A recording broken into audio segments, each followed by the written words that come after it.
संभाजी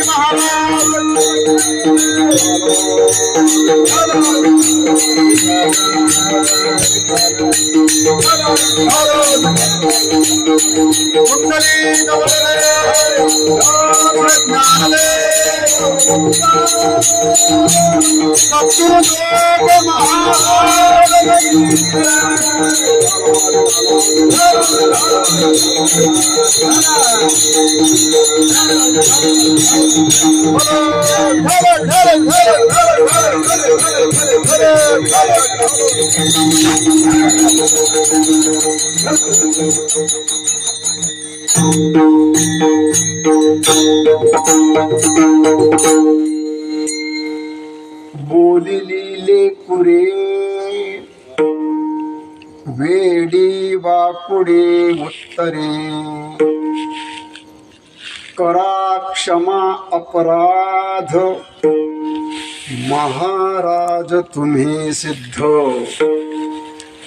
नाही विचारिला किंवा नाही उच्चारिला अधिकार म्या आपला करा क्षमा अपराध महाराज तुम्ही सिद्ध तुका म्हणे ज्ञानेश्वरा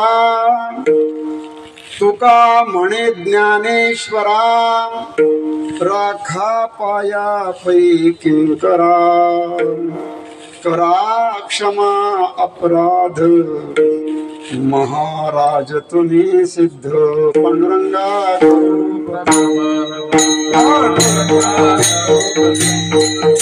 पांडुरंगा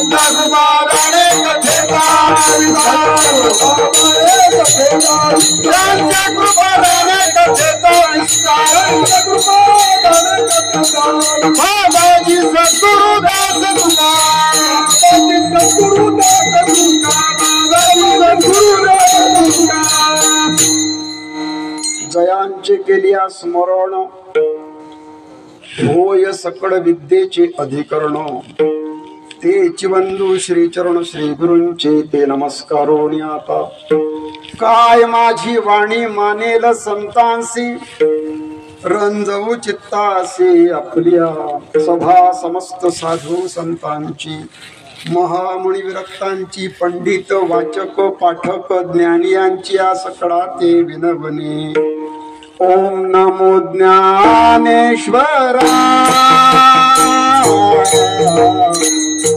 ओम नमो ज्ञानेश्वरा ओम नमो ज्ञानेश्वरा ओम नमो ज्ञानेश्वरा करुणा करा करुणा करा दयाळा दयाळा दयाळा तुमचा अनुग्रह लाभलो तुमचा अनुग्रह लाभलो करुणा करा दया करुणा करा दया तुमचा अनुग्रह लाभलो तुमचा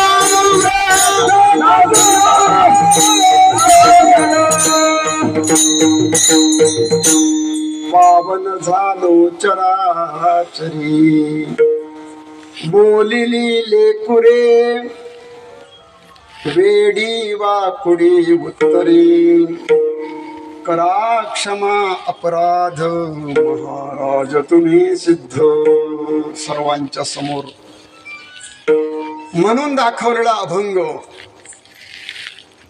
देहूचे सुप्रसिद्ध साधू जगद्गुरु तुकाराम महाराज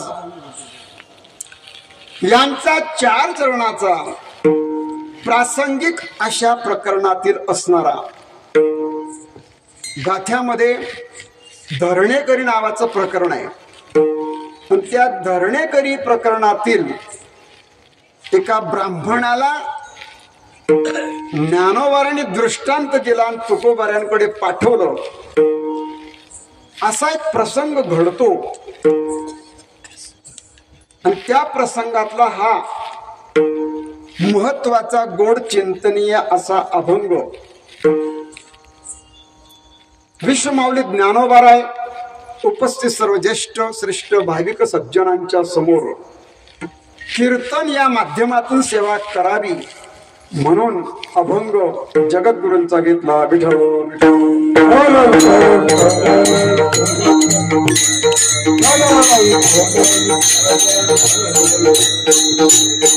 अभंग प्रासंगिक प्रकरणातला आहे. अभंगाची भाषा जर आपण बघितली तर या अभंगामध्ये प्रार्थना आहे, याचना आहे, मागणी पण आहे. प्रार्थना म्हटली तरी मागणी आली, याचना केली तरी मागणी बाकी आहे. आणि आपलाही या सप्ताहाचा जो दिवस आहे तोही 7वा दिवस आहे. संप्रदायाच्या नियमानुसार 7व्या दिवशी देवाकडे मागावं. आणि म्हणून आणि आज जिथे आपण बोलतोय अभंगावर चिंतन करण्यापूर्वी प्रस्तावना कीर्तन कशासाठी तर हे अलंकापूर आळंदी क्षेत्रामध्ये श्री क्षेत्र आळंदी देवाची ज्ञानोबारांच्या दरबारामध्ये ज्ञानराज भक्तराज असे असणारे कैवल्य सम्राट चक्रवर्ती राजे श्री गुरु ज्ञानोबारायांच्या दरबारामध्ये म्हणजे आळंदीमध्येच त्यांच्या पायाजवळ त्यांच्या प्रांगणामध्ये वडगाव रोड श्रीराम मंदिर देवस्थानच्या समोर तुकाराम कॉलनी नाव आहे. तुकाराम कॉलनी पण तुकाराम कॉलनीने म्हणायचं नाही, श्री तुकोबाराय कॉलनी असं. श्री तुकाराम कॉलनी का श्री लावायचं. संतांच्या आणि देवाच्या नावाच्या अगोदर श्री लावायचा असतो. श्री संत तुकाराम कॉलनी हो, व्यक्तीच्या नावाच्या अगोदरही श्री लावला जातो. परंतु आपल्या नावासमोर जर श्री लावायचा असेल, श्री लिहायचं, फुलस्टॉप, पूर्णविराम द्यायचा, नंतर नाव लिहायचं. पण संत आणि साधू किंवा देव श्री ज्ञानदेव, श्री तुकोबाराय, श्री विठ्ठल, श्रीराम सलग लिहायचं, फुलस्टॉप द्यायचा, पूर्णविराम द्यायचं नाही. श्रीराम का तुम्ही श्रीराम लिहिताना श्री पूर्णविराम राम असं लिहितो का आपण? नाही. श्री कृष्ण, श्रीराम, श्री राधा आपला मंत्र आहे. श्री ज्ञानदेव श्री तुकाराम, श्री ज्ञानदेव श्री तुकाराम, श्री ज्ञानदेव का लावला बरं? सोहळ्यामध्ये किंवा दिंडी चालत असताना ज्ञानोबा तुकाराम, ज्ञानोबा तुकाराम, ज्ञानोबा तुकाराम, ज्ञानोबा तुकाराम, ज्ञानोबा तुकाराम, ज्ञानोबा तुकाराम, ज्ञानोबा तुकाराम, ज्ञानोबा तुकाराम, ज्ञानोबा तुकाराम, ज्ञानोबा तुकाराम, ज्ञानोबा तुकाराम, ज्ञानोबा तुकाराम, ज्ञानोबा तुकाराम, ज्ञानोबा तुकाराम, ज्ञानोबा तुकाराम, ज्ञानोबा तुकाराम, ज्ञानोबा तुकाराम. पण थोडं सुधारला अजून. हाच मंत्र होता, ज्ञानोबा ते तुकोबा. मग तुमचा प्रश्न आहे, मध्ये संत झालं नाही का? ज्ञानोबा आणि तुकोबारांच्या मध्ये 400 वर्षाचं अंतर आहे, जास्त. 700 आणि आपलं 1200 आणि 1600, 400 वर्षाचं अंतर आहे. मग 400 वर्षामध्ये संत झाले नाही का? मध्ये झाले. मग ज्ञानोबा थेट तुकोबा मध्ये थांबतच नाही कोणी. संप्रदाय का नाही थांबला मध्ये? मग या संप्रदाय, आपल्या वारकरी संप्रदायाचा मंत्र असा कसा बरं? 400 वर्षामध्ये संत झाले नाही का? झाले. पण या 2 संतांचं नाव जर घेतलं, विठ्ठल विठ्ठल विठ्ठल,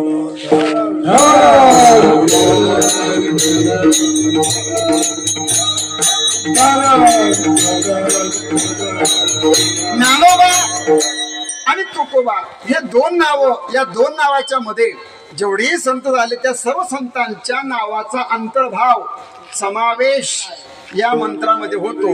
म्हणून या विश्वामध्ये, भारतवर्षामध्ये, महाराष्ट्रामध्ये जेवढे म्हणून संत झाले त्या सर्व संतांचं नाव ज्ञानोबा आणि तुकोबा यांच्यामध्ये येतं. म्हणून संप्रदायाचा व्यापक असा जो मंत्र आहे तो म्हणजे ज्ञानोबा तुकाराम असा आहे. परंतु आता आपण सोहळ्यामध्ये म्हणा, दिंडीमध्ये श्री ज्ञान दे असाही आपण उल्लेख करतो. श्री मुद्दा एवढाच आहे, फक्त श्री लावायचं. एकेरी नावामध्ये संतांना देवाला संबोधायचं नाही. विठ्ठल विठ्ठल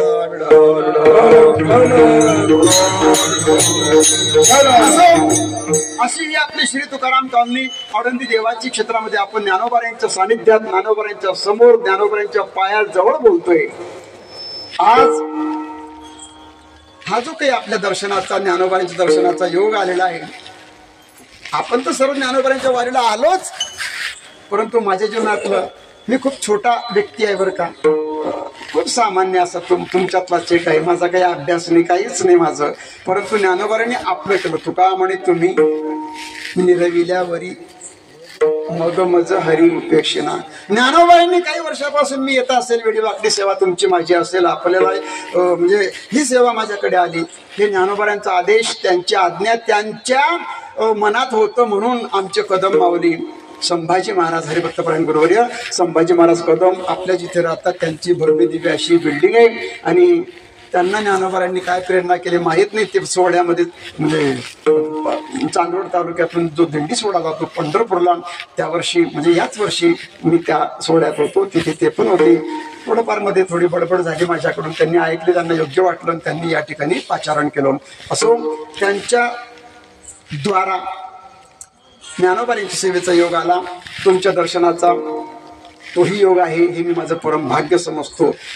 सेवा करावी, त्या सेवेला थोडंफार जर फल लागलं तुम्हाला, मला तर त्याचा खूप आनंद होतो. झाड लावावं, 12 वर्ष आंब्याला पाणी घालत होते पूर्वीचे लोक आणि 12 वर्षानंतर फळ यायचं. परंतु दरवर्षी आंबा पाडाला येत नाही. जे गावराणी आंबे असायचे ना, एखाद्या वर्षी तो येत नाही, एखाद्या वर्षी खूप त्याला मोहर येतो. तसं पण फळ, एका आंब्याच्या झाडाला फळ येण्यासाठी 12 वर्ष वाट पाहावी लागते. आमचे तुकाराम महाराज होते, 40 गावचे, खानदेशातलं वैभव बाबा सांगायचे. परोपकार कसा असतो, एका मिनिटात सांगतो फक्त. रस्त्याच्या कडेनं राजाची स्वारी चालली होती आणि लवाजमा राजाच्या मागे भालदार चोपदार हत्तीवर राजा बसलाय. पुढे सैन्य, मागे सैन्य, असा हा मोठा लवाजमा चालला आणि उंचावरतून राजानं समोर नजर टाकली.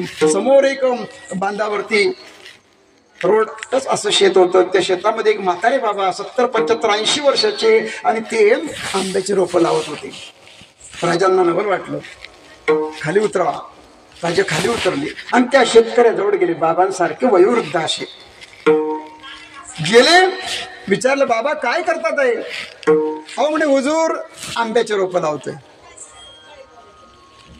बाबांकडे बघितलं, 80 वर्ष तुमचं वय, अंगम गलितम फलितम म्हणून असं थरथर थरथर काया करते. तोंडात दात नाही, सुरकुत्या पडल्या, केस पिकले. अहो म्हटले बाबा तुम्ही हे आंब्याचे रोप लावताय, कधी याला आंबे यायचे, कधी तुम्ही खायचं, कधी काय होईल हे. म्हातारी मोठी धोरणी होती. जुनी माणसं धोरण असतं, जरी शिक्षण नसेल परंतु बोलण्यामध्ये धोरण. 85 पावसाळे खाल्लेले बाबा म्हणतात, हुजूर आजपर्यंत जे मी आंबे खाल्ले ते आंबे का मी लावले का? माझ्या पूर्वजांनी, माझ्या वडिलांनी, माझ्या वाडवडिलांनी आंबे लावले होते, त्याची फळं मी 80 वर्ष खाल्ली. आता माझी जबाबदारी आहे की पुढच्या पिढीसाठी मी सुद्धा काहीतरी परोपकार केला पाहिजे आणि हे आंब्याचं झाड लावतोय. माझे नातू पण तो खातील. म्हाताऱ्याचा बाबांचा उत्तर ऐकलं, राजाला मोठा आनंद वाटला. वा वा वा वा, काय सुंदर सुंदर विचार आहे तुमचे. त्यांनी आपल्या खिशात हात घातला आणि एक मुठभर मोहरा काढल्या आणि बाबाच्या हातात दिल्या. कशामुळे दिल्या? बाबांच्या बोलण्यावरतून राजे आनंदित झाले की माझ्या प्रजेमध्ये असे धोरणी, अनुभवी, समंजस अशी व्यक्ती आहे. मुठभर मोहरा दिल्या. त्या मोहरांकडे बाबा पाहतात आहे. बाबांचं पुढचं वाक्य मोठं सुंदर आहे. हुजूर लोकांच्या आंब्याच्या झाडाला फळं येण्यासाठी 12 वर्ष वाट पाहावी लागते, पण मी मोठा भाग्यवान की मी आजच रोप लावलं ना आजच फळ आलं. तुमच्या या मोहरा माझ्या हातात तुम्ही दिल्या, हे मला फळच आहे ते लागलेलं. या उत्तरावर राजा अजून प्रसन्न झाले आणि दुसऱ्या खिशात हात घातला. आता माझा हात जात नाहीये, तुम्हाला दिल्या असतील. दुसऱ्या खिशात हात घातला, पुन्हा मुठभर मोहरा काढल्या आणि पुन्हा दिल्या. बाबा पुढचे निघाले अजून. हुजूर लोकांच्या आंब्याच्या झाडाला लावल्यावर 12 वर्षातून किंवा वर्षातून एकदा बहार येतो, फळ येतात. पण बघा बघा माझ्या या कृत्याला, मी जे काही कर्म करतोय ना, एका वर्षात माझ्या आंब्याच्या झाडाला दुसऱ्यांदा बहार आला. या तुम्ही मोहरा हातात माझ्या दिल्या, हे दुसरं फळ लागलं. राजा म्हणे आता माझ्या मोहरा संपल्या. तुमचं बोलणं ऐकून मला आनंद वाटला, माझा दृष्टांत संपला. मी काय बोललो हे बरं? मी जे काही येडीवाकडी सेवा केली असेल तर त्यांच्या दरबारामध्ये मला सेवेचा योगाला हे फळ आहे आपलं. तुम्ही ऐकतात आहे, मी बोलतोय, सर्वांना सारखंच फळ आहे. इथे येण्याची बुद्धी झाली, हे सुद्धा फळच आहे. ओ तुका म्हणे जन्म आल्याची सार्थक विठ्ठलची एक देखली. अरे जे विठ्ठल आहे ना तेच ज्ञानोबा राय झाले. महाविष्णूचं आहे, तुम्हाला सगळं माहिती आहे. जे ज्ञानोबा आहे, जे विठ्ठल, जे कृष्ण, ते ज्ञानोबा आहे. ज्यांनी गीता सांगितली, गीता कोणी सांगितली? नंदनंदन भगवान कृष्ण परमात्मा. ज्यांनी गीता सांगितली 5000 वर्षाचा काल गेला. गीता ही लाल फडक्यामध्ये बांधून ठेवली. मुठभर समाजाच्या ताब्यात तो ग्रंथ आहे. संस्कृत ही कठीण भाषा कळत नाही. कालमान बदलला, कलीसारखं भयंकर युग लागलं. ज्ञानाची पातळी खाली आली, भाषेची पातळी खाली आली. आणि वैकुंठामध्ये भगवान विचार करतात की मी द्वापाराच्या शेवटी आलो, गीता सांगितली, पण आता या गीतेला कोणी वाचन असं झालं.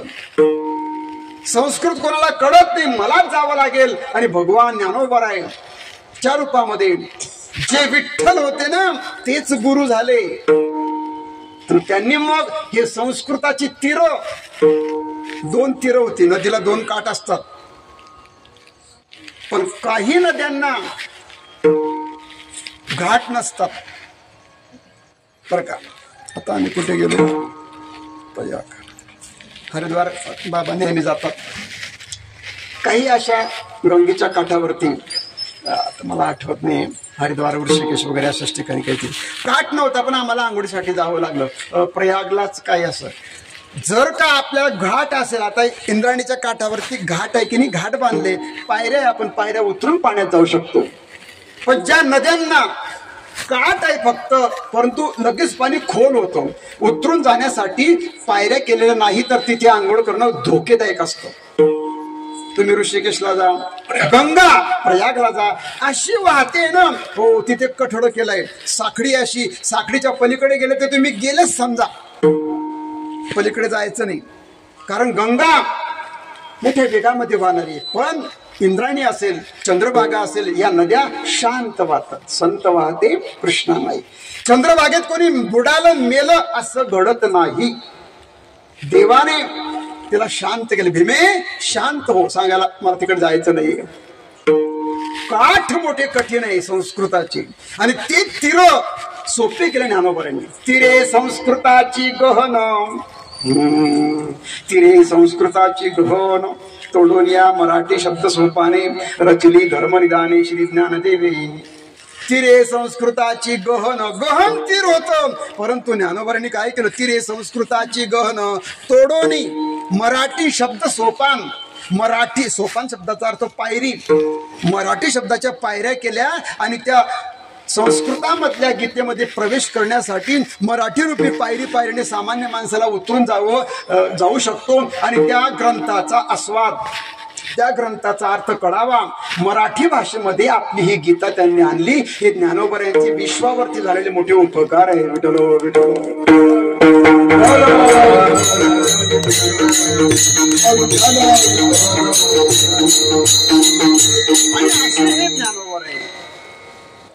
आणि त्या ज्ञानोबा यांच्या दरबारामध्ये हा येण्याचा योग आहे. पूर्व सुकृत जेव्हा उदयाला येतं तेव्हा हे सगळं होत असतं जीवनामध्ये. सेवा करत राहा करत राहा करत राहा, एक दिवशी देवाला नक्की दया येत असते. असो, प्रस्तावना जास्त लांबवायची नाही, पण आज अजून 2-3 विशेषता अशी आहे की आज ज्ञानोबा यांचा संजीवन समाधी उत्सव आहे. आजच्याच दिवशी ज्ञानोबा समाधीस्थ होता. आज अजून विशेष असं आहे की गुरुवार आहे. गुरुवार हा ज्ञानोबा यांचाच वार आहे. म्हणजे बघा किती योग्य असं आढळायचा दिवस गुरुवारचा आहे, माऊलींचाच दिवस आहे, संजीवन समाधी उत्सव आहे, सप्ताहाचा 7वा दिवस आहे आणि ती सेवा माझ्याकडे आली. हे परम भाग्य. विठलो विठलो.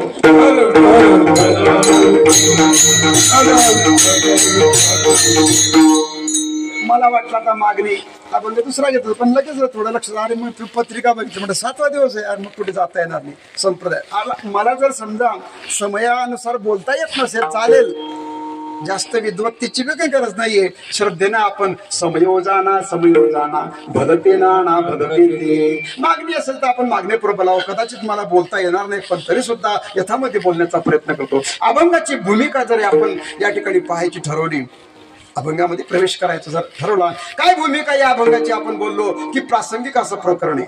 प्रसंग काय घडलाय, ज्ञानोबा आहे, ज्ञानोबांच्या बद्दल तुकोबारांच्या मनातला भाव आहे. अभंग जो आपण घेतला, बोलिली लेकुरे बोलिली लेकुरे वेडी वाकुडी उत्तरे करा क्षमा अपराध महाराज. माऊलींच्या बद्दलच अभंगात बोलणं चाललंय आणि आपणही माऊलींच्या जवळच बोलतोय. आणि म्हणून आता ह्या अभंग जवळपास कोणी घेत नाही, पण मी तर आगाऊ माणूस आहे, प्रयत्न केला. कारण अभंग कठीण असतो, काय कठीण आहे माहित नाही, परंतु जनरली आपण अभंग कुठे हा ऐकण्यात येत नाही. पण म्हटलं करावं आता चिंतन. आपण पण लेकरच आहे सर्व ज्ञानोबा यांची. आणि म्हणून भूमिका जर या ठिकाणी पाहायची ठरवली तर एक देशपांडे नावाचा ब्राह्मण आहे, बीड परगाणे. परगाणे म्हणजे प्रांत, पूर्वी परगाणे हा शब्द होता, परगाणे. आणि त्या बीड प्रांतातला ब्राह्मण देशपांडे ब्राह्मण आहे, भूदेव आहे. आपल्या दिंडीमध्ये आजी आली आहे बघा, ते आपण कुलकर्णीच आहे. तुमचं गाव अहमदपूर, संभाजी महाराजांच्या गावातले आजी आहे, ब्राह्मण आहे. ब्राह्मणांना नमस्कार करावा बरं का, भूदेवाय नमः. कोणी असो कुठे असो आपण गुरूंना ब्राह्मण नमस्कार करावा. आणि अशी ते देशपांडे ब्राह्मण बघा, आज काय योग आहे, कीर्तनाला पण आजी ब्राह्मण आहे आणि जो हा बघा तो पण प्रसंगिकच आहे, तिथे पण ब्राह्मणच आले कोडकर्णी, ठीक आहे. आणि असे देशपांडे ब्राह्मण, त्यांच्या कानावर ज्ञानोबा यांची कीर्ती सुगंधासारखी कीर्ती आहे. माऊलींनी रेडा बोलवला, माऊलींनी भिंत चालवली, स्त्रीचा पुरुष केला, असे ज्ञानोबा आहे. सुगंधासारखी कीर्ती ज्ञानोबा यांची या विश्वामध्ये पसरते. ज्ञानोबा आपल्या संजीवन समाधीला बसत असताना, आज काय वय होतं ज्ञानोबा यांचं, 21 वर्ष 3 महिने 5 दिवस एवढं ज्ञानोबा संजीवन समाधीत बसत असतानाच वय बरं का ज्ञानोबाचं. 21 वर्ष 3 महिने 5 दिवस एवढ्या कमी आयुष्यामध्ये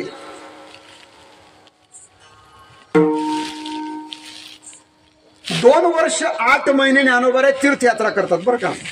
नामदेव यांना सोबत घेतलं आणि त्या काळात जी संत मंडळी होती, गोरोबा काका, सेना महाराज, निवृत्तीनाथ महाराज, सोपान काका, ही सगळी मंडळी, कबीर महाराज, नामदेव महाराज आणि नामदेवरायांच्या संगतीमध्ये तीर्थयात्रा करावी असा उद्देश कदम माऊली पण तीर्थयात्राच घडवतात, लोकांना नेतात, आणतात. सुखरूप 30 वर्षाचा अनुभव आहे.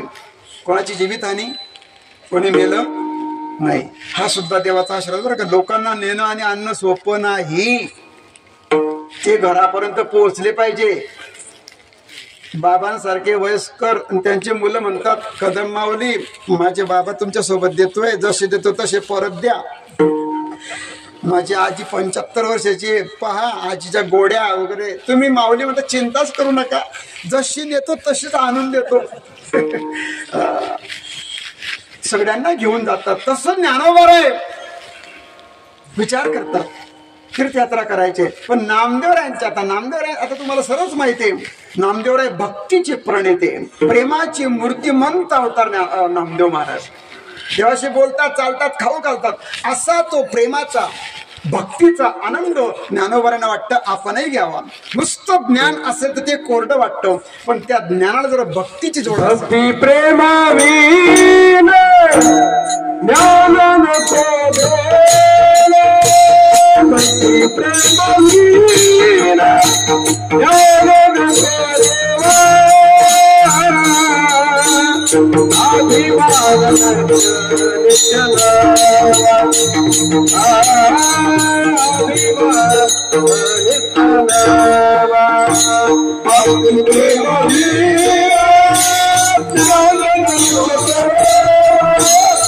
भक्ती प्रेमावीन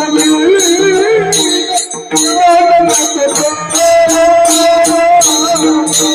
अभिमान नित्य नवातया माझी, अभिमान नित्य नवातया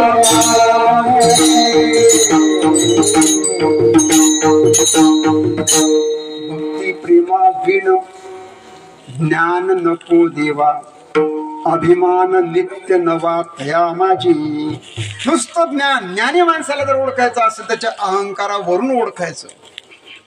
पण जे ज्ञानी आहेत ना, जे भक्तिमान आहे, प्रेम आहे, लीनता, शालीनता, नम्रता, ही तुकोबाऱ्यांकडून शिकायची.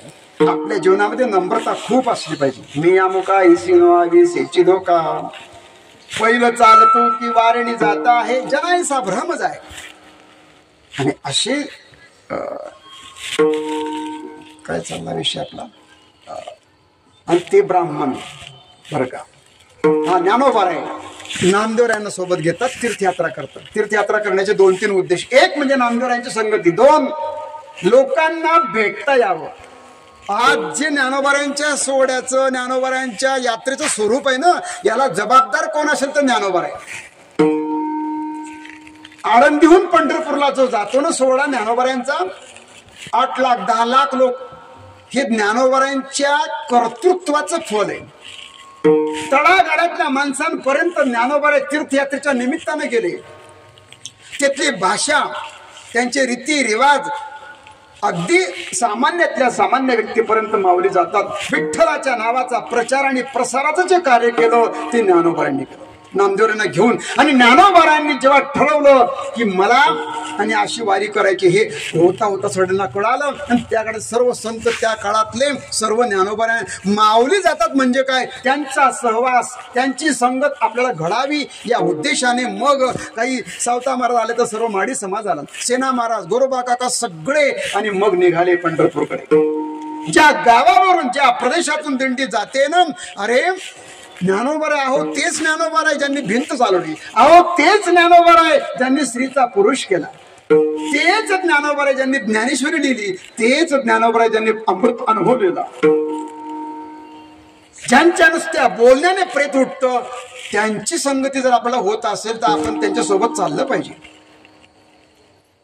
प्रपंच असार वाटला आणि त्यांच्या संगतीमध्ये मग गावागावातून 100, 200, 500 लोक होता होता होता समाज हजारोंच्या आणि संख्येनं ज्ञानोबारांच्या मागे समाज चालायला लागला. जाईल त्या ठिकाणी विठ्ठलाचा प्रचार करायचा.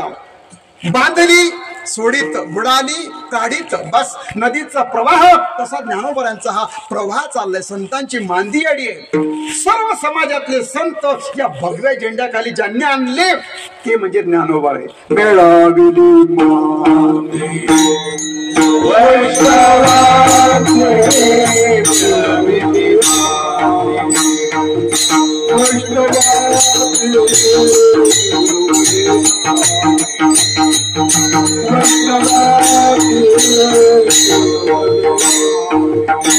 दयाने घातली मुक्तीची गवाही,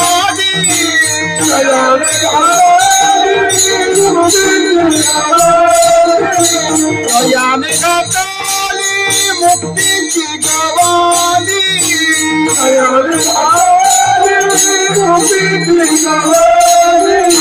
मिळविली मानी वैष्णवाची, मिळविली मानी वैष्णवाची, मिळविली मानी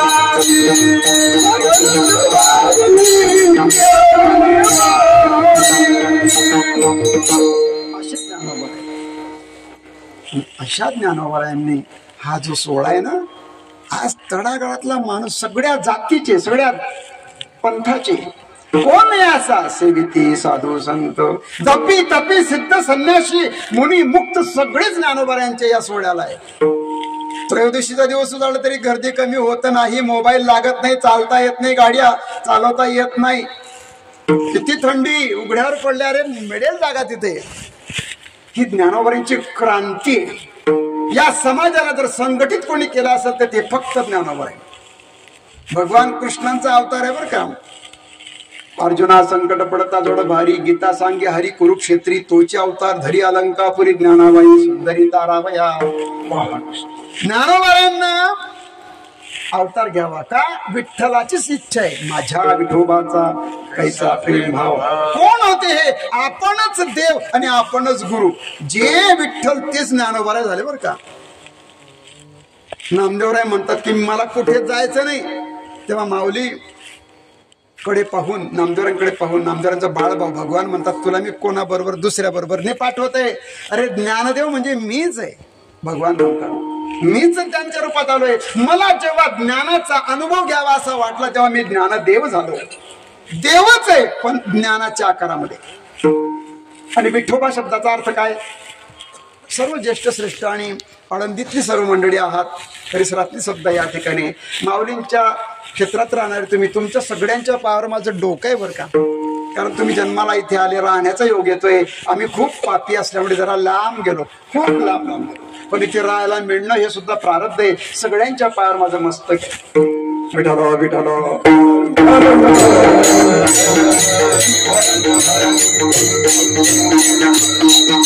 देवच पण ज्ञान. विठोबा शब्दाचा वी म्हणजे ज्ञान, ठोबा म्हणजे आकार. ज्ञानाचा अवयव आकार म्हणजे विठ्ठल. विचा केला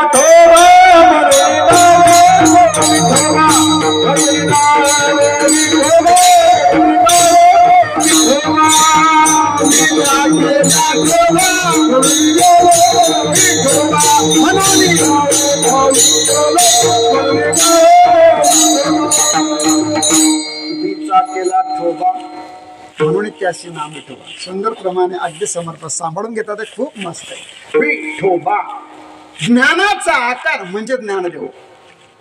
पण त्याच देवाला वाटलं नामाचा बी मला अनुभव आला पाहिजे. काय नामाचं महत्व असेल म्हणून नामदेव. किती सुंदर. सगळे संत, मग ते सावता महाराज असू द्या, सेना महाराज, गोरोबा काका, चोखोबारे, सगळे संत हे देवाचेच नव्हे, देवाने घेतलेले अवतार. विठोबा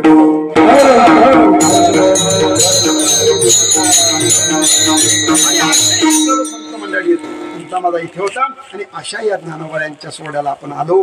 पण त्या ठिकाणी काय झालं, अशी सुगंधासारखी कीर्ती. कारण ज्यांची कीर्ती आता तुमची माझी प्रसिद्धी असते युट्यूबने, मोबाईल. आता काय होतंय, प्रसिद्ध होतो म्हणून. तुम्हाला एका रात्रीत प्रसिद्ध व्हायचं का, चला टीव्हीवर सगळे महाराज लोक प्रसिद्ध झाले ना.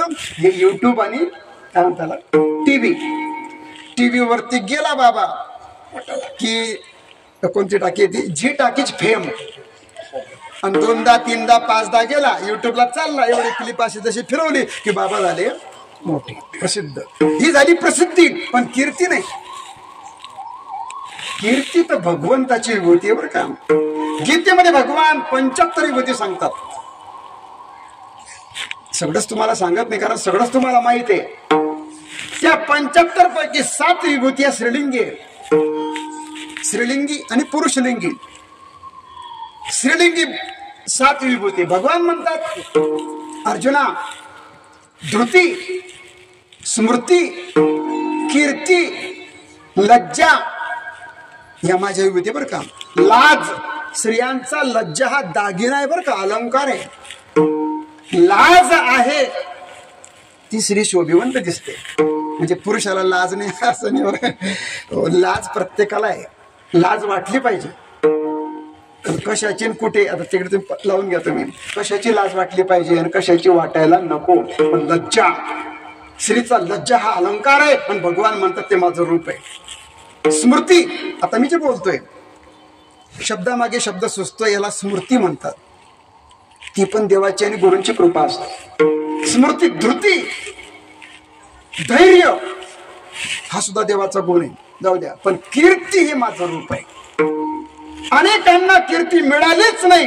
काहींना शेवटी मिळाली, काहींना आयुष्यभर कीर्तीतच जगली. कीर्ती मुख त्याचे नारायण वाऱ्या हाती माप. सज्जनांची कीर्ती, साधूंची कीर्ती, सज्जनांची कीर्ती देव वर्णन करतो. आणि असे त्या कीर्तीला ऐकून एक देशपांडे नावाचे ब्राह्मण, त्यांना वाटलं ज्ञानोबारांच्या दरबारामध्ये सगळ्या इच्छा पूर्ण होतात. आजही ज्ञानोबाराय संजीवन, कोणती समाधी ही मड्याची नाही, संजीवन समाधी. संजीवन समाधी कशाला म्हणतात? हे शरीर तुमचं आणि माझं आणि सगळ्यांचं 5 तत्वानं बनत असतं. पृथ्वी, आप, तेज, आकाश आणि वायू. पण पहिले 3 तत्व संजीवन समाधीमध्ये गळून पडतात. योग्याचा देह, वायू आणि आकाश तत्व शिल्लक राहतात.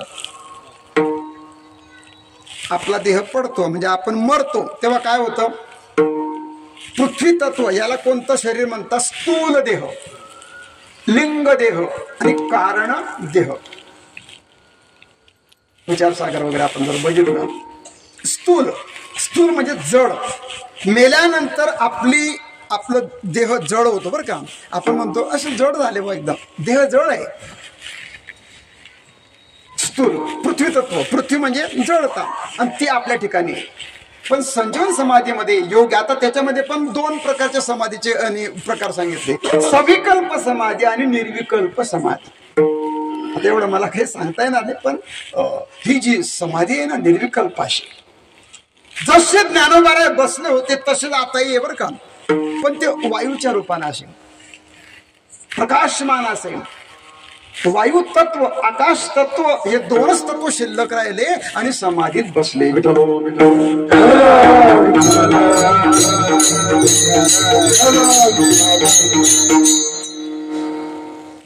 कथा पण माहिती आहे, सर्वच माहिती, पण थोडस स्पर्श करून जायचं. 1200 नंतर 300 वर्ष गेले. नाथ महाराज आले. 300 वर्ष वाट पाहिला. नाथांना दृष्टांत झाला. ज्ञानोबारायांच्या इथे आले. सर्वात जंगल होता बघा, एवढं काही पसंत नाही. आणि त्या जंगलामध्ये समाधी सापडत नाही. पुन्हा माऊली दृष्टांत दिला, कुठून यायचं, कसं यायचं. तशा आणि त्या विवरामध्ये प्रवेश केला. नाथ महाराज जेव्हा आतमध्ये जातात तेव्हा त्यांना ज्ञानोबाराय कसे दिसले त्याचा मोठा अभंग आहे. कैवल्याचा पुतळा प्रगटला. पुतळा कशाचा आहे? कैवल्याचा. कैवल्य शब्दाचा अर्थ काय? मोक्ष. कैवल्य म्हणजे मोक्ष. कैवल्याचा पुतळा प्रगटला भूतळा. चैतन्याचा जिव्हाळा. कोणाचा जिव्हाळा? तुमचा माझा जिव्हाळा नाही तो. चैतन्याचा जिव्हाळा ज्ञानोबा माझा कैवल्याचा पुतळा.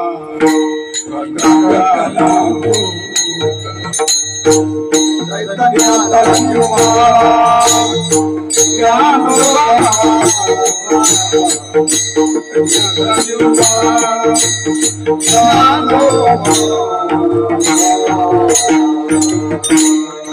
चैतन्याचा जिव्हाळा, चैतन्य म्हणजे परमात्मा, देवाचा जिव्हाळा जर कोण असेल तर ज्ञानोबा आहे. काय प्रेम असेल देवाचं, देवाने म्हणावं चैतन्याचा जिव्हाळा ज्ञानोबा माझा, शांतीरूपी प्रगटले असे ज्ञानोबा आहे. तेज पडलं, हजारो सूर्यांचं तेज एवढा लखलखीत प्रकाश पडला. जसे आहेत तसेच पुढे बोलू आपण समाधी प्रसंगाचे. आणि ज्ञानोबा यांचं दर्शन झालं, त्यांच्यात हितगुज काय झालं ते झालं, ज्ञानेश्वरी प्रतशुद्ध झाली वगैरे. पण असे हे ज्ञानोबा आहे. आणि त्या देशपांड्यांना वाटलं इथून आजही तुम्ही कोण आहे ज्ञानोबा आहे, साधकाचा मायबाप धरू शके हरी सर्वाभूती सुख. काय पुढे, साधकांचे मायबाप आहे. आजही सद्गुरु जोग महाराज वारकरी शिक्षण संस्था असेल किंवा अन्य जेवढ्याही काही शिक्षण संस्थेमध्ये साधक कोण कोण कशी कशी साधना करतात येईल. अहो इथे आमच्याकडे कीर्तनकार आले, ते मुखी होते. जेव्हा आले ना, काही वर्ष राहिले इथे रोज आणि दर्शन प्रदक्षिणा कीर्तनकार झाले बरं का. मुक्काम करू होते असं त्यांना म्हणतात आम्ही वाचा माऊली. कोणते माऊली? ज्यांना बोलायला लावलं असे. जिथे रेडा बोलतो तिथे आपल्यासारखे हाडामासाचे माणसं बोलणार नाही का. रेड्यासारखं तर आपलं ज्ञान नाही, पण तरी सुद्धा साधकांचा मायबाप जर कोण असेल तर ज्ञानोबा आहे. आजही आपण एकाग्र ठिकाणी बसा, एकाग्र व्हा, अंतर्मुख व्हा, ध्यान करा आणि ध्यानात ज्ञानावर चिंतन करा. आपली इच्छा बोला फक्त, पण कशाची दोर बांधा ते नाही. आध्यात्मिक इच्छा तुम्ही बोलून दाखवा, तुमच्यावर कृपा झाल्याशिवाय राहणार नाही. दृष्टांत होईल. प्रत्येक वारी करणाऱ्याला केव्हा ना केव्हा कुठे ना कुठे छोटासा का होईना अनुभव आहे. हा तुमचा माझा सगळ्यांचा अनुभव आहे, माझा सुद्धा आहे बरं का. पण अनुभव सांगू नये. प्रत्येक वारकऱ्याला, प्रत्येक साधना करणाऱ्याला, प्रत्येक हरिपाठ म्हणणार जी जशी जशी सेवा आपण करत असू त्या प्रत्येक साधकाच्या अनुभवात एखाद्या अनुभव हा सुद्धा असतो की माऊलीने मला अशा ठिकाणी असं असं आणि सहाय्य केलं. विठलो आणि तेच त्यांना वाटलं आपणही त्यांच्या दारात जावं. असे ते ब्राह्मण आले आणि त्यांनी धरून बसले. पण त्यांच्या दोन इच्छा होत्या, दोन अशा त्यांच्या आकांक्षा होत्या. एक, आता वय होतं त्यांचं 50-60च्या आसपास वय होतं. जे धरणेकरी आले ज्ञानोबा यांच्या दरबारामध्ये 60 वर्षाचं वय आहे. दोन इच्छा होत्या. एक म्हणजे मला ज्ञानाची प्राप्ती व्हावी, आणि दुसरं काम न करता श्रीमंत झालो पाहिजे. वैभवाचा धनी, कष्ट न करता मी श्रीमंत झालो पाहिजे. मला सत्ता पण पाहिजे, म्हणजे संपदा पण पाहिजे आणि ज्ञान पण पाहिजे. ज्ञान पाहिजे ते ठीक आहे, पण अभ्यास न करता मी ज्ञानी झालो पाहिजे अशी इच्छा होती बरं का. अभ्यास न करता ज्ञान पाहिजे आणि कष्ट न करता पैसा पाहिजे. अशा दोन आशा घेऊन धरणेकरी आले आणि बसले. विठलो विठलो.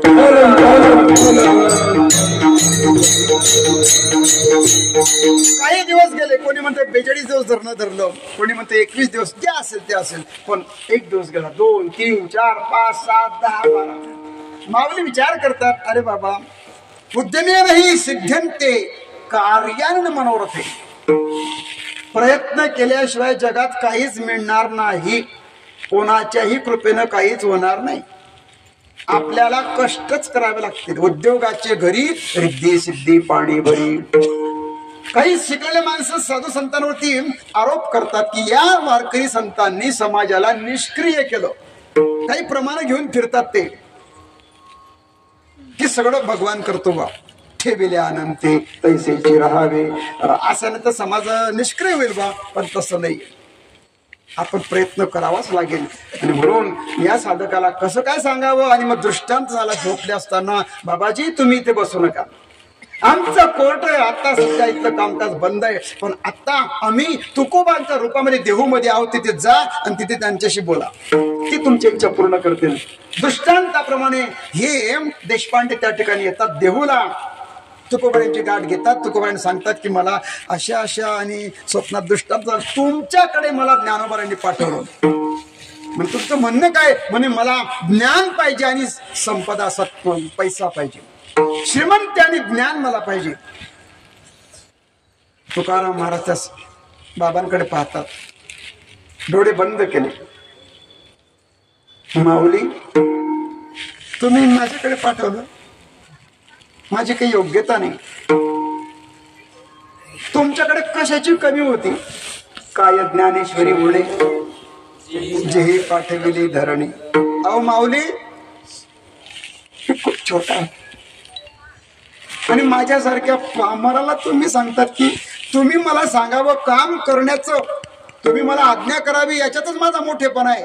माझी योग्यता नसताना तुम्ही मला काम सांगत आहे.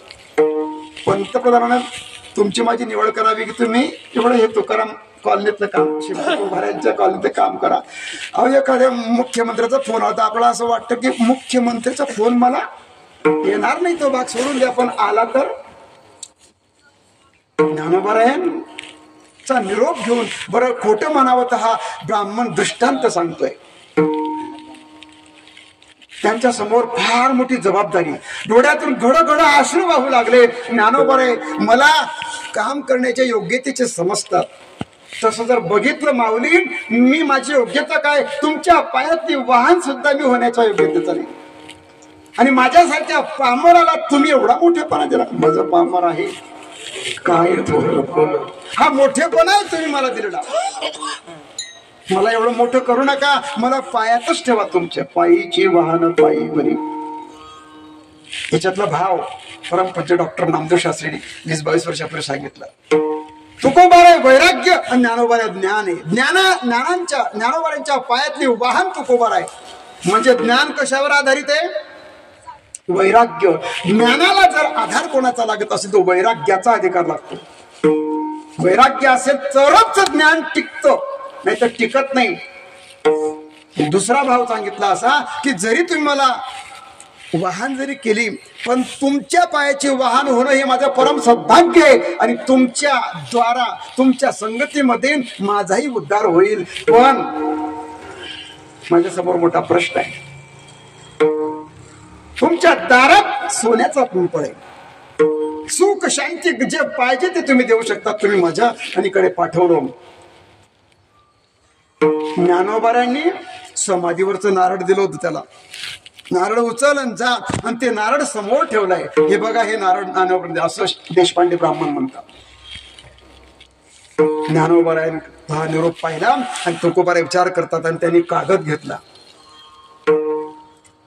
आणि देवाला विनंती करतात. पहिले 7 अभंग, धरणेकरी प्रकरणात एकूण 31 अभंग आहे. त्याचे आपण 3 विभाग करणार, 7, 11 आणि 13. पहिल्या 7 अभंगामध्ये देवाशी बोलतात. देवा, माऊलीने जबाबदारी केली आणि मी आता जे काही बोलणार आहे ना, त्याला तुम्ही सहाय्य करा. मी आजपर्यंत माझ्या शक्तीनं काहीच बोललो नाही. आपली या बडी नाही मी बोलत, सखा कृपावंत वाचा. तुमची वाचा आता ती सहज बाहेर पडत होती, पण आता जबाबदारी आली. एखाद्यावर जबाबदारी जर टाकली ना, ती निभवण्याची मोठी भीती असते. मोठ्यांचा निरोप आहे. आता मी पूर्वी सहज बोलायचो, पण आता मला जबाबदारी लिहावं लागेल आणि म्हणून तुम्ही मला सहाय्य करा, मला शक्ती द्या, मला बुद्धी द्या. आणि 7 पहिल्या अभंगामध्ये देवाचं वर्णन केलं. नंतर 11 अभंग. बघा प्रक्रिया कशी आहे. आतापर्यंत तुकोबारांची वाणी दुसऱ्याने लिहून काढली. संताजी महाराज तेली जगनाडे, गंगाराम मवाड असे 2-4 लोकांनी अभंग लिहिले. मग यांचे गोळा केले आणि त्याचा गाथा तयार झाला. पण आता खुद्द आपल्या हाताने, बरं का, आपल्या हाताने तुकोबारायला लिहितात. 11 अभंग लिहिले आणि ते घडी केली आणि ते नारळ आणि ते त्याच्या हातात दिलं. त्याने कागद उलगडला, म्हणे अभंग वाच, ज्ञान होईल. नारळ घरी घेऊन जा, श्रीमंत होशील. पण त्याचा विश्वास बसला नाही. मी असं ऐकलं होतं की तुकोबाराय आपली इच्छा पूर्ण करतील, पण माझी इच्छा काही पूर्ण झाली. अशा अभंग वाचून कुठे ज्ञान होईल का? विश्वास नाही आणि ते फळ तसंच टाकून तो निघून गेला.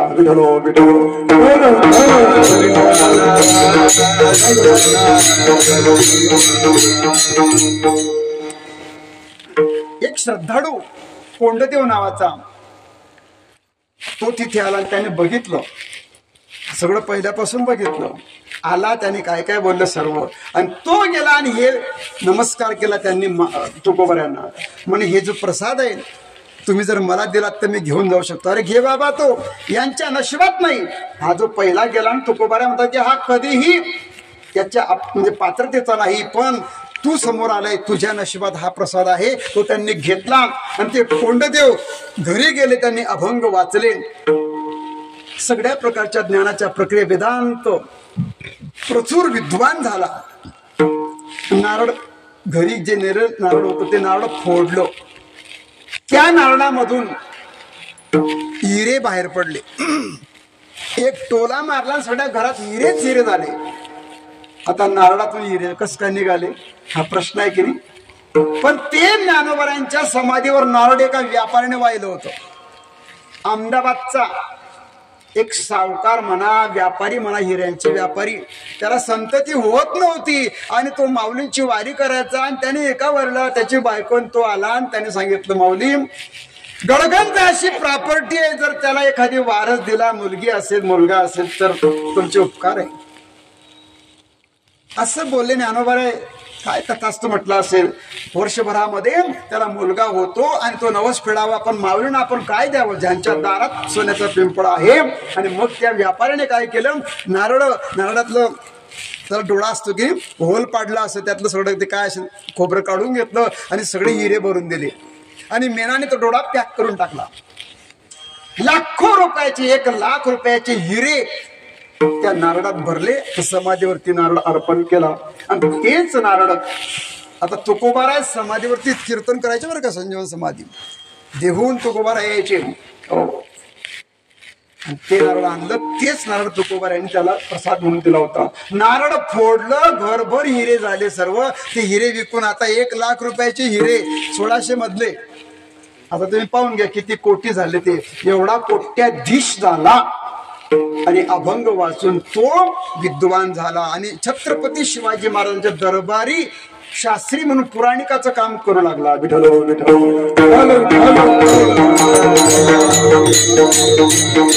घटना घडून गेली. पण जेव्हा ते महाफळ त्याग करून गेला ना, तेव्हा तुकोबारांच्या डोळ्यातून पुन्हा अश्रू आले.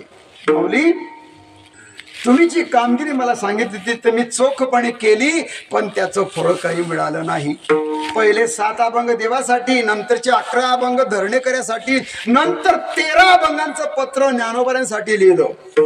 आणि त्यामध्ये बराच विचार मांडला की तुम्ही कोण आहात.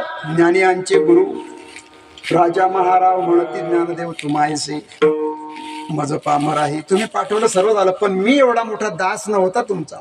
मी अगदी सामान्य होता, पण तुम्ही ही उपाधी माझ्या मागे लावली. मी कसा आहे, नो हे दास खरा, नो हे दास खरा, नो हे दास खरा, नो हे दास खरा, परिहासा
टांगोरा झाला माऊली.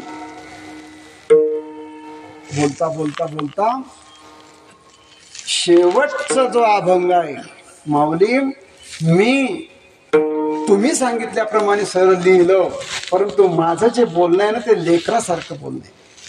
याच प्रकरणातला हा जो आपण अभंग घेतलाय, मी जे बोललो तुमच्या आज्ञेनं बोललो, पण कसा बोललो, विद्वत्ता म्हणून नाही, अहंकारामध्ये माझं लिहिणं नव्हतं. तुमची आज्ञा मी शिरसाबंद आणि मान्य केली आणि त्या पद्धतीने लिहिलं. पण माझं हे बोलणं कदाचित दारिष्ट्याचं असेल, मी तुमचा अपराध केला असं वाटतंय मला. कारण ही तुकोबारांची नम्रता होती बरं का. आपल्याकडून अपराध झाला अशी त्यांची भावना निर्माण झाली. मी जे काही बोललो ते अगदी लेकराच्या वाचेनं बोललो, तुम्ही मला क्षमा करा, असं या अभंगाचं पहिलं चरण.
महाराज म्हणतात, मी जे बोललो ना, बोलिली लेकुरे वेडी वाकुडी उत्तरे. अभंग सगळ्यांचा पाठ आहे, सोपं आहे. म्हणजे सोपं असतं तेच कठीण असतं.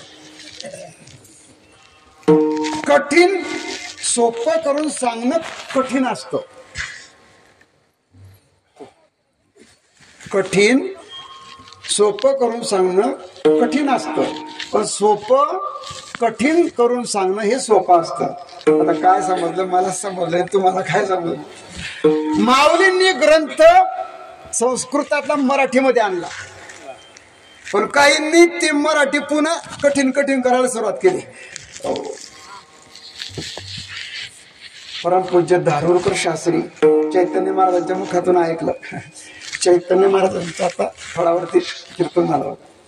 त्यांच्या काय आता आपण त्यांचं वर्णन नाही करू शकत, पण त्यांनी ओवी अगदी वेदांताच्या परिभाषेतून सोडायचं. पण तेव्हा त्यांचेच गुरु आहेत ते म्हटले की नाही, ज्या माऊलींनी संस्कृताची तीर सोपी केली, मराठीमध्ये हा ग्रंथ आणला, मग त्याला सोपा करायचा अजून का कठीण करायचा? सोपा करा. ओवी समजत नसेल तर मग गाथा वाचा. ज्याला ज्ञानेश्वरी समजावी असं वाटत आहे त्यांनी नाथ महाराजांचं भागवत वाचायचं. आणि ज्याला भागवत पण समजत नसेल आणि समजावा असं वाटत असेल तर त्यांनी तुकोबारांचा गाथा वाचावा असं आहे. म्हणून हे सर्व कठीण, पण माऊली तुम्ही सांगितलं, पण मी लेकराच्या वाचन बोललो. अभंगाची सुरुवात महाराज बोलिली या शब्दानं करतात. बोलिलो नाही, आता बोलिली कर्मणी प्रयोग वापरला या ठिकाणी. व्याकरणाच्या दृष्टिकोनातून विचार केला, कर्तरी प्रयोग आणि कर्मणी प्रयोग. कर्तरी प्रयोगामध्ये मी केलं, मी कीर्तन केलं, मी पखवाज वाजला, मी तिथे गेलो, मी होतो तर त्यांचं काही खरं नव्हतं, म्हणजे मी केलं. कर्तरी कर्माचा आपल्याकडे अहमभाव घेणं, पण माझ्याकडून झालं बुवा कर्मणी प्रयोग. आता कर्मणी प्रयोगामध्ये कर्तरीमध्ये कर्ता एक, पण कर्मणीमध्ये दोन कर्ते असतात. त्या कर्त्यामध्ये अजून एक कर्ता लपलेला असतो. अहो त्यांनी मला आज्ञा केली, पण मी काही एवढं कीर्तन पण माझ्याकडून ते करून घेतलं ज्ञानोबा.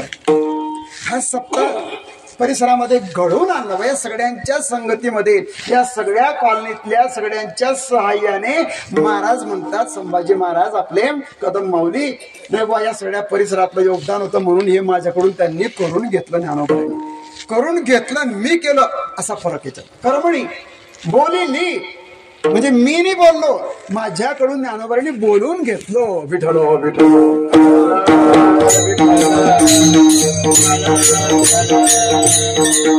मी हाच मोठा घातक आहे बरं का. मी पण इथे महाराज मला बोलिली, माझ्याकडून बोलणं गेलं ते. पण जे बोललो मी ते लेकराच्या वाचन बोललो. बोलली लेकुरे, आणि काय बोलले, वेडी वाकुडी उत्तरे. लेकुरे आणि उत्तरे याचा संबंध जोडायचा आहे. आता लेकर म्हणजे लहान, अज्ञान, बाल, तो उत्तर देऊ शकत नाही. 5 वर्षाच्या मुलाला तुम्ही 10वीचा प्रश्न कसा विचारला तर बोलता येईल का? म्हणजे जो लेकरू आहे, जो बालक आहे, त्याला उत्तर देता येत नाही. पण मग इथे तुकोबार आहे, लेकुरे आणि उत्तरे 2 शब्द वापरतात. जे उत्तर देण्याची क्षमता असते ते लेकर नसतात. आता काय काय बोलले तुकोबार आहे. तुकोबार यांच्या मुखातून एवढा मोठा गाथा बाहेर पडला. गाथा हा वेळा वाकडा आहे का? जाऊ द्या. ज्ञानोबार आहे खुद्द ज्ञानेश्वरीमध्ये एक ओवी आपण नित्य म्हणतो, नातरी बालक बोबडा बोली. कोण म्हणतंय हे? ज्ञानोबार आहे. नातरी बालक बोबडा बोली, का वाकुळा विचुका पाऊली, ते चोज करोनी माऊली रिझे जेवी. आई असते, आई छोटासा बाळ आहे, त्याला धरून चालवते. चला आमच्याकडे डिग डिग डिग असं कर, तुमचं काय म्हणता, त्याचे हात धरायचे आणि बरोबर त्याला पाऊल टाकायला की नाही, अशी ती गाडी होती पूर्वी लाकडाची, त्याला पांगळ गाडी म्हणायची. त्याला धरून धरून ते बाळ चालायचं. आता वाकर आले, वाकर है ना, गोल गोल असते, मध्ये टाकून द्यायचं, झोडीसारखं असतं, त्याला खाली चाका असतात, कुठे पडत नाही, झडत नाही, आईला सुद्धा त्रास देत नाही. वाकर म्हणजे वाक म्हणजे चालणे. ज्या गाडीमध्ये बसल्यावर चालता येतं, पाऊल टाकण्याची जी क्रिया होते ती गाडी. पण आम्ही लहान होतो ती अशी लोट, त्याला 3 चाकं राहायचे आणि ती लोटत लोटत जावी लागत होती. बाळकाचे चाली माता जानोनी पाऊल घाली. ती त्याचे दोन्ही बोट धरते, सुरुवातीला आधार देते, पण नंतर नंतर आधार काढून घेते बरं का. कायम स्वरूपी आधारावर त्याला राहू देत नाही. भाऊ या जगामध्ये जर तुला चालायचं असेल ना, सुरुवातीला मी मदत करेल, पण नंतर नंतर मी तुला सुद्धा सोडून देईल. सायकल शिकत होते आम्ही लहानपणी, लंगडी लंगडी होता होता तर पर्यंत धरून धरून, मग नंतर तो तू फक्त चालू, मी फक्त मागे कॅरी धरतो, आणि तो धरायचा आणि केव्हा सोडून द्यायचा. मागच्या त्याला वाटतं तो धरलेलाच आहे मागे, चालली चालली ना अशी ती लंगडी करता करता मग सीटवर बसायचा. सायकल शिकवणारा असेल किंवा आई चालवत असताना आयुष्यभर तुम्हाला धरून चालवत नाही. एकदा का बाळ चालायला लागलं, हो त्याची जी गाडी डुगडुग आलते, तो जर असा बरोबर उभा राहायला लागला, चालायला लागला, त्याला आनंद वाटतो, वा. आणि मग त्याची छोटे छोटे पावलं, ती जशी त्या पावलामध्ये चालते तशी ही आई त्या चालण्याकडे पाहूनच मोठी आनंदात असते की माझा बाळ चालतो, माझा बाळ बोलतो, मामा बाबा. सोपे सोपे शब्द. नातरी बालक बोबडा बोली, का वाकुळा विचुका पाऊली. कसंही चालला, पडला उठला तरी ते माझाच बाळ आहे. आणि म्हणून तिला खूप ते चोच शब्दाचा अर्थ काय, चोच करुणी. तो जे करतो ना तेच मला आवडते. कौतुक, चोच करुणी माऊली रिझे जेवी, आनंदित होते. तसं ज्ञानोबा आहे. करीती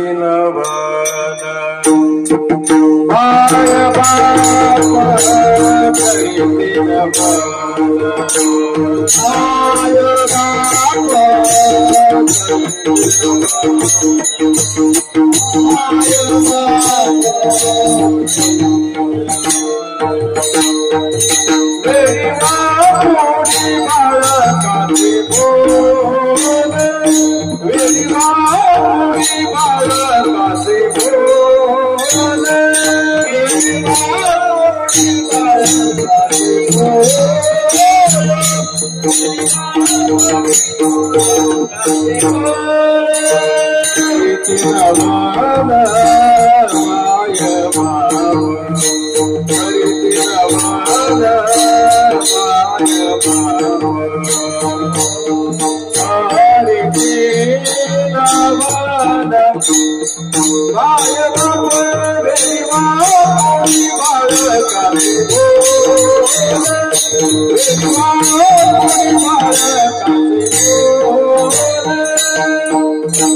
वडिलांना मोठं नवल वाटतं. जगामध्ये तीनच लोक आनंदित होते बरं का. जर का एखादी बाळ मोठा हुद्द्यावर गेला, शिकला, मोठा झाला, कीर्तनकार झाला, फौजदार झाला, साहेब झाला, इंजिनियर झाला, सगळ्यात जर आनंद कोणाला होत असेल तर आई आणि वडिलांना. आणि तिसरा गुरु. आपला शिष्य जर मोठा विद्वान झाला तर गुरूंना फार मोठा आनंद होतो. याच्यासाठी एक तर गुरु व्हावं लागेल किंवा आई व्हावं लागेल किंवा बाप व्हावं लागेल. विठ्ठल विठ्ठल. आणि म्हणून मी बोललो खरं पण लेकराच्या वाचन बोललो. मज लेकर वाचेने बोले तुमचे कृपाळूपण दिले ते चैले ऐसे जाणवले या लागी बोललो मी. का बोलले? तुम्ही कृपाळू आहे, तुमचं कृपाळू पण निदायले झोपून गेलं होतं ते चैले ते प्रगटलं हे मला जाणलं आणि म्हणून मी बोललो. बघा ना, तुम्ही काय केलं, त्याला दृष्टांत दिला, त्या धरणेकराला माझ्याकडे पाठवलं. हे तुमचे काय होतं, तुमचे कृपाळू पण झोपलं होतं ते जागे झालं माझ्याबद्दल, म्हणजे तुकोबाऱ्या म्हणतात. आणि ती कृपा झाल्यामुळे मला असं वाटलं तुमचं कृपाळू पण उठलं किंवा जागृत झालं.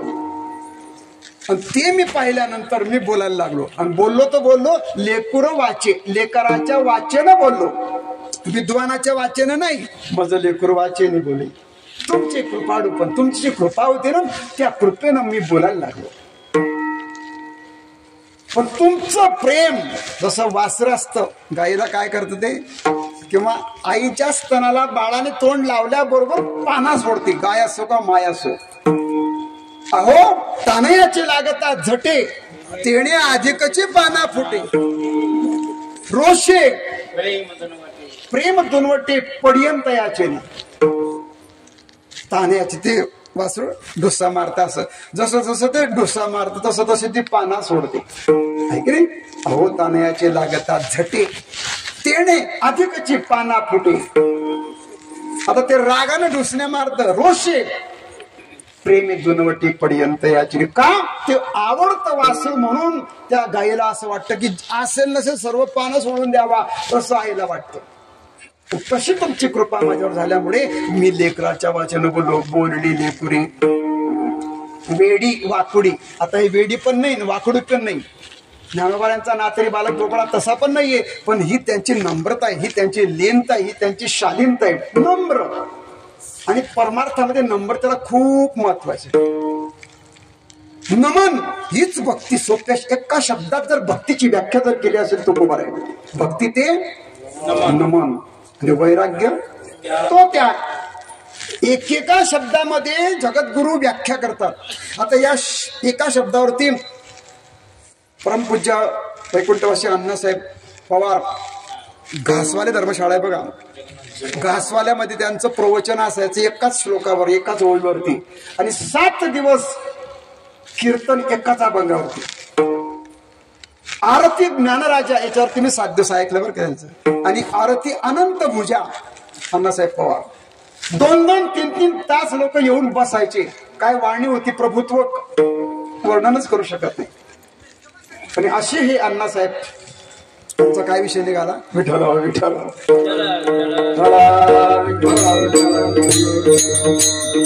कुंडलिक वरदे हरी विठ्ठल श्री ज्ञानदेव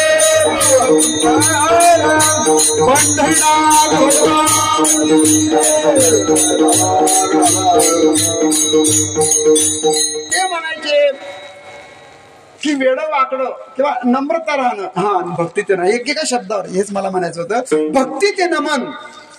आता भक्तीची जर व्याख्या म्हणायची तर भक्तीचे प्रकार 32, कुठे 64, कुठे 9, कुठे 11 बरं का. मधुसूदन सरस्वतीने जवळजवळ 64 प्रकारची भक्ती सांगितली. कुठे नारदांनी 11 प्रकारची भक्ती सांगितली, प्रल्हादांनी 9 प्रकारची भक्ती सांगितली आणि कुठे कुठे 4 प्रकारची भक्ती सांगितली. हो, आणि तुकोबारांनी 2 प्रकारची भक्ती सांगितली.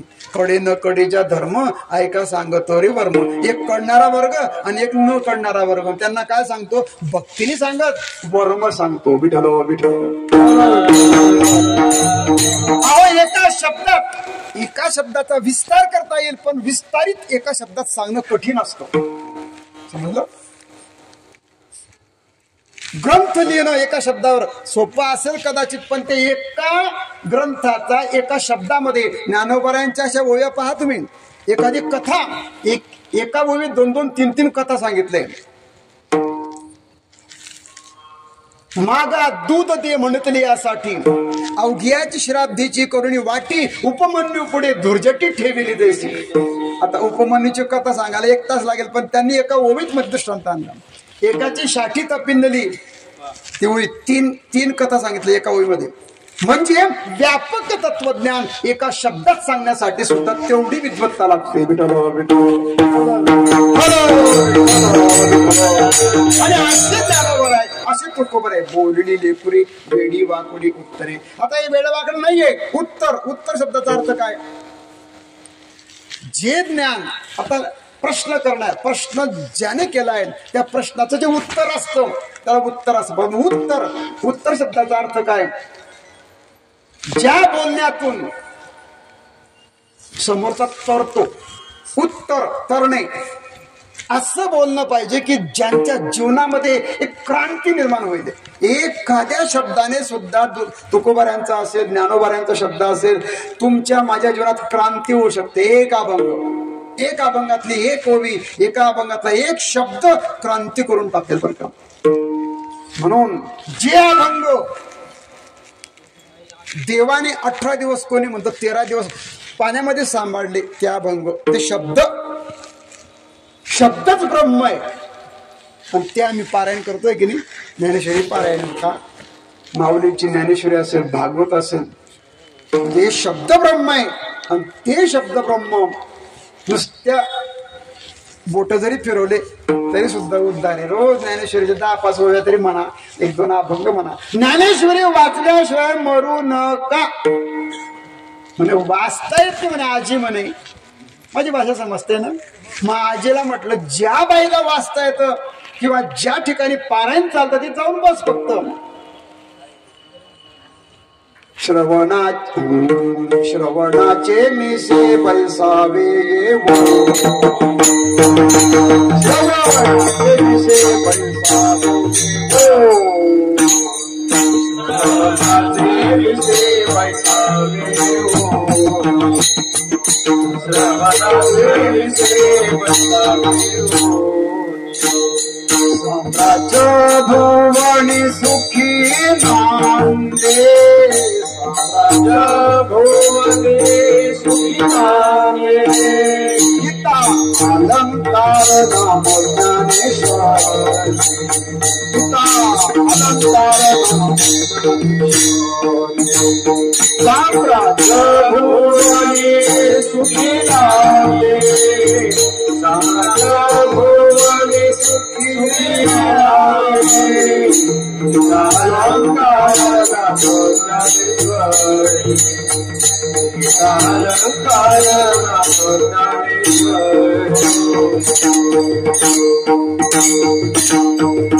फक्त ऐकण्याच्या निमित्ताने येऊन बस. श्रवणाचे मिसे बैसावे येवो. नुसतं ऐका. कानावरून जरी ओव्या गेल्या, डोळ्यावरून डोळ्या खालून गेल्या, बोट जरी फिरले, हो अजान वृक्षाच्या ठिकाणी तिथे बसले की नाही, हो 7 दिवसात पारायण. दूध पिऊन, फक्त पाणी पिऊन, फळ खाऊन, केळं खाऊन, काहीतरी करून नाही तिथे जाऊ शकत. आपण घरीच करा, घरच तीर्थ होऊ शकतं. माऊली अहो त्या ग्रंथाला नुसता नमस्कार करून जायचा असा भाव ठेवा की आमच्या घरात ज्ञानेश्वरी आहे म्हणजे माऊलीच आमच्या घरात आहे, गाथा आमच्या घरात आहे. आपण जेव्हा प्रत्यक्ष ज्ञानेश्वरी वाचतो किंवा ऐकतो ना, माऊलीच बोलतात असा भाव करा. भरती या भावी शरण जाता. आपण शरण गेलो पाहिजे. शब्दांना शरण जा, ग्रंथाला शरण जा. शब्दच तुमचं माझं कल्याण करणार आहे.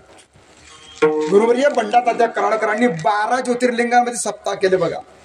त्याचा समारोप झाला त्र्यंबकेश्वरला. नाशिकची मंडळी आहेत जवळपास. हो, तुमच्या पायावर आमचं डोकं आहे.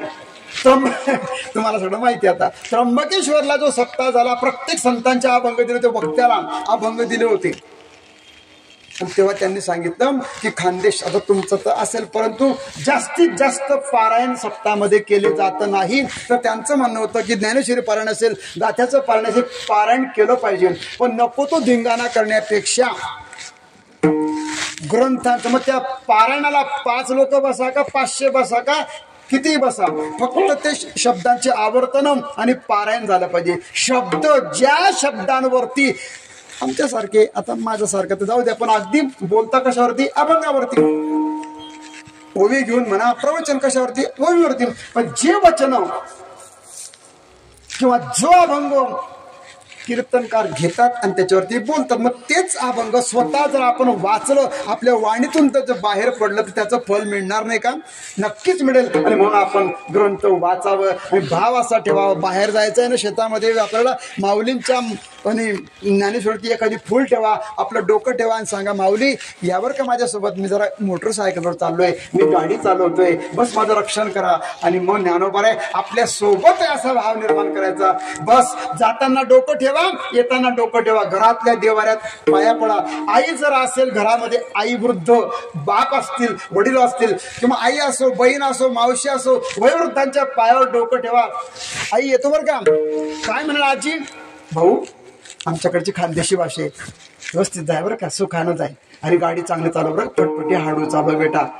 आईचा तो आशीर्वाद, बापाचा आशीर्वाद तुमचं कवच बनेल आणि तुमचं रक्षण करेल. म्हणून मोठ्यांच्या पायावर डोकं ठेवा, भक्ती ते नमन. आशीर्वाद ज्याच्या पायावर आम्ही डोकं ठेवतो ना, तो तुमच्या माझ्याबद्दल एक शब्द चांगला म्हणतो, सुखाचा राहा, चांगला जा, गाडी मोटर व्यवस्थित चालव, बस हाच आशीर्वाद आहे.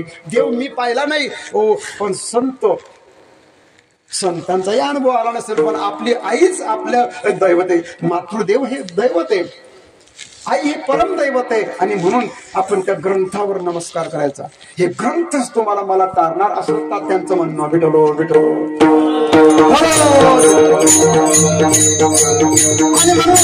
हे सगळं मी बोललो, परंतु हा माझा अपराध आहे माऊली. पण जे बोललो तेही तो घेऊन गेला नाही, पण माझा अपराध झाला असं मला वाटतं. म्हणून तुम्ही बोललेली पुरी बिडी बांधली उत्तरे काय करा, तुम्ही करा क्षमा अपराध.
बोललो तर खरं, तुम्ही बाकी मला आता क्षमा करा. करा क्षमा अपराध, किंवा क्षमा करा अपराध, दोन्ही पाठ आहे, जसं लागेल तसं.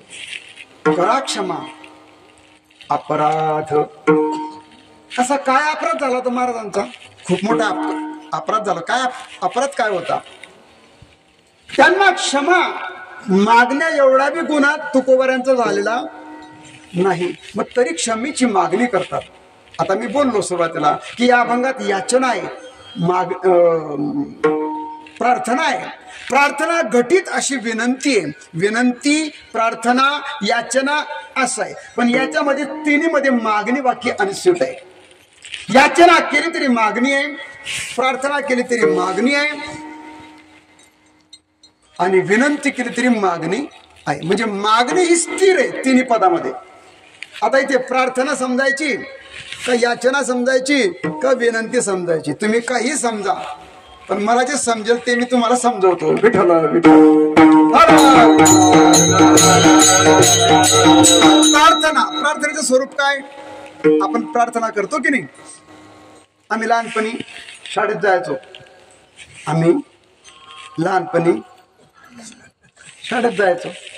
काही चुकलं का? अरे लहानपणी जाताना हो शाळेत महाराज, वाक्य कसं आहे, याला व्याघात म्हणतात व्याकरणाच्या दृष्टिकोन. म्हणे एक आजी बालपणीच मेली. एक आजी होती तर बालपणी कशी मेली? पण बालपणी मेली तर आजी कशी काय? व्याघात. आपलंच बोलणं आपणच खोडून टाकावं, याला व्याघात म्हणतात.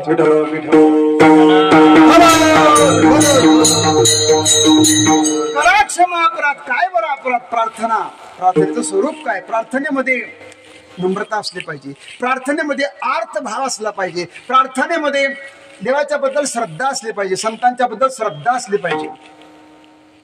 प्रार्थना. हा, तर मी हे सांगत होतो, लहानपणी आम्ही प्रार्थना म्हणायचो. खरा तो एकची धर्म जगाला प्रेम अर्पावे, प्रभूची लेकरे सारी तयाला सर्व ही प्यारी. प्रभूची लेकरे सारी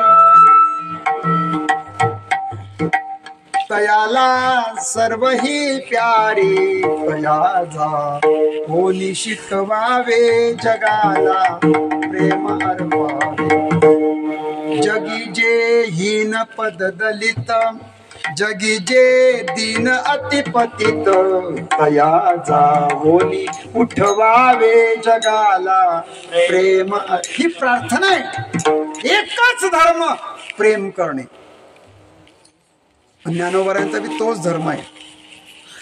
यारे सगळ्यांना एकत्रित जर कोणी केला असेल तर ते माऊलींनी केलं, आणि म्हणून त्यांना माऊली म्हणतात, आई म्हणतात. ज्ञानराज माझी योग्यांची माऊली.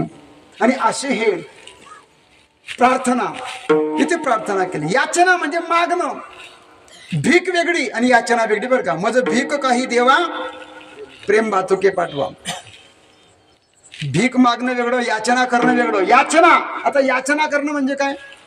मदतीची अपेक्षा करणं. असा अपराध काय केला तुकोबरांनी, ज्ञानोबरांचा? आता अपराध करतील असा स्वभाव तुकोबरांचा नाहीये, पण काही अपराधाचे प्रकार सांगितले. स्व अपराध आणि पर अपराध. कधी कधी समाजाचे अपराध असतात, कधी कधी स्वतःचे अपराध असतात. हे सगळे अपराध तुकोबरा आपल्या अंगावर घेतात. तुमचा माझा सगळा अपराध तुकोबरा बोलतात. एक अभंग आहे. मी तव अनाथ अपराधी, कर्महीन मती मंद बुद्धी, तुझ म्या आठविले नाही कधी, वाचे कृपा निधी माय बापा, नाही ऐकिले गाईले गीत, धरिले लाज सांडियले हित, नावडे पुराण बैसले संत, केली बहुत परनिंदा, नाही ऐकिले गाईले, नाही केला करविला परोपकार, नाही दयाली पीडिता पर, करून येतो केला व्यापार, वाहिला भार कुटुंबाचा, नाही ऐकिले गाईले, नाही केले तीर्थाचे भ्रमण, पाडीला पिंड कर चरण, नाही केले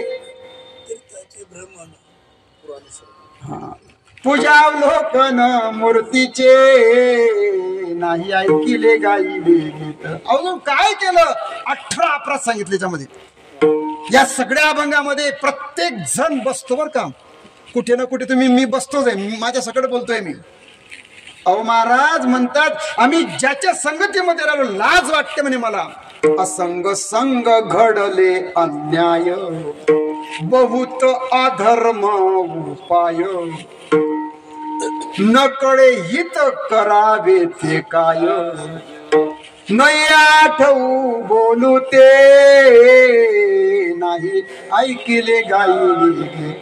मी एवढा नालायक होतो म्हणाले, ज्यांच्या संगतीमध्ये जाऊ नाही त्यांच्या संगतीत बसलो, मी बसलो, मी पिलो, मी खाल्लं. किती अन्याय. अहो महाराज आता मी नुसतं ऐकतो तरी मला इतका काटा अंगावर येतो, काय करावं समजत नाही. मी माझ्या जीवनाचा घात मीच केला. आपण या घात करो शत्रू झालो मी दावेदार तू तव कृपेचा सागर उतरी पार तू का म्हणे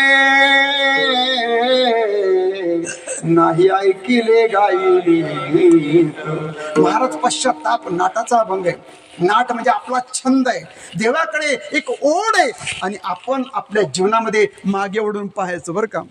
60, 50, 70 सगळी जे वयोवृद्ध म्हणजे त्यांनी मागे ओढून पाहायचं, काय केलं काय नाही केलं. जास्त जर वाईट झाला असेल तर चांगलं करायची गरज आहे, आणि जर चांगली यादी जास्त झाली तर जीवन जगल्याचं सार्थक आहे. तो का म्हणे जियावे सत्कीर्तीने बरवी. काय अपराध आहे आमचा? 18 अपराध सांगितले अभंगामध्ये. कोणता ना कोणता अपराध तुमच्याकडून झाला, माझ्याकडून झाला, नाही ऐकले गायले, कधीच नाही केलं. मग आता घात करू नका. महाराज मध्ये हे स्व अपराध सांगितले. जर आपण माळकरी असाल तर आपल्याला हरिपाठ म्हणायलाच पाहिजे, आपण देवपूजा केलीच पाहिजे, आंघोळ केलीच पाहिजे, साधू संतांचं दर्शन घेतलंच पाहिजे, वारी केलीच पाहिजे, कीर्तन करा असेल तर त्याने वारी करावी, पायी चालावं वगैरे वगैरे सर्व सांगितलं. हे जर नाही केलं, आपल्या घरातले देव आपण जर धुतले नाही, अपराध आहे.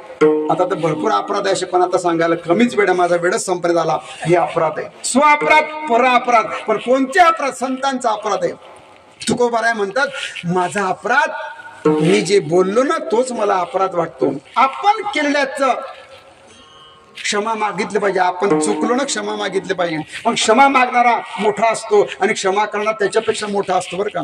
प्रत्येक जण क्षमा मागू शकत नाही. चूक केल्यावर सुद्धा माणसं क्षमा मागत नाही. अरे म्हणा तर खरं सॉरी आणि थँक्यू 2 शब्द तुम्हाला जग जिंकून टाका तुम्ही, पण आपली तेवढी दानत नाही. म्हणजे आमचा शब्द आहे तो, आपली लायकी, आपला मोठेपणा, क्षमा करा बरं का असं म्हणा.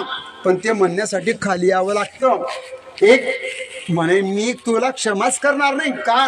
एक व्यक्ती म्हणायचे अहो करून टाका दादा, तुमचे पाय पडतोय, तो पाय धरतो तुमचे, मला क्षमा करा. तो करणार नाही. 12 वर्षापूर्वी बोलला होता म्हणे, हा ते गाठ मारून ठेवले मी. एक आजी म्हणते विसरणार नाही मी सोन्याचं बोलणं, सून म्हणते सासूचं बोलणं विसरणार नाही का. पण जोपर्यंत तुम्ही जीवनामध्ये या गाठी मारून ठेवाल ना तोपर्यंत तुमचं दुःख जाणारच नाही. आपल्या मनातल्या गाठी सोडून टाका. तो का म्हणे सोडल्या गाठी जीवनातलं जर आनंद करत तुम्हाला राहायचा असेल तर गाठ सोडा. हा असा बोलला तो सोडून द्या. क्षमा करा, क्षमा करा, क्षमा करा, करा क्षमा परा. महाराज म्हणतात करा क्षमा परा. का बरं क्षमा करा? अहो ज्ञानोबांना कोणती उपमा आहे? आईची उपमा आहे. माऊली म्हणायला लागले अहो महाराज तुम्ही काय मनाला खाता एवढं, काय तुमचा अपराध झाला?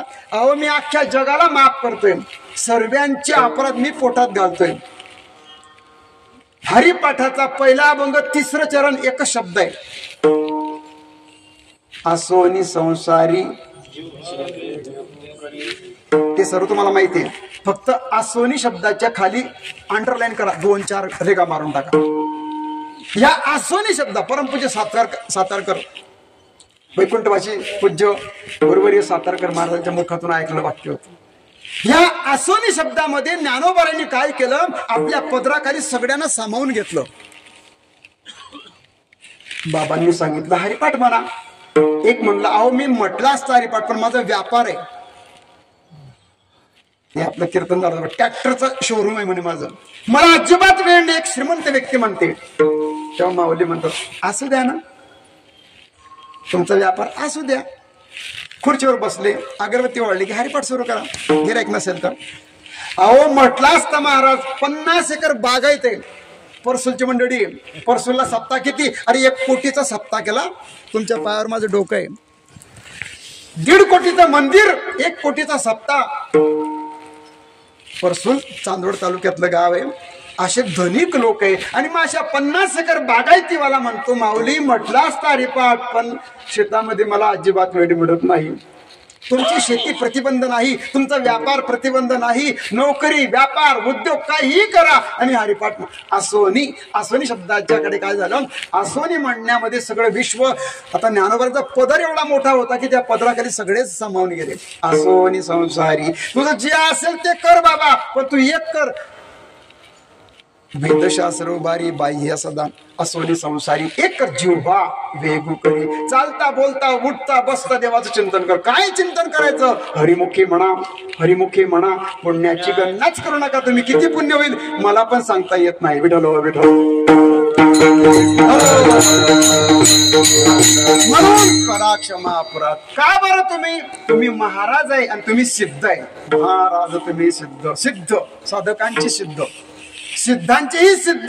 सिद्ध म्हणजे 84 सिद्धांचा सिद्ध बेटी मेळा, तो सुख सोहळा काय वरून. आळंदी हे गाव पुण्यभूमी ठाव, दैवताचे नाव सिद्धेश्वर, दैवताचे नाव सिद्धेश्वर, दैवताचे नाव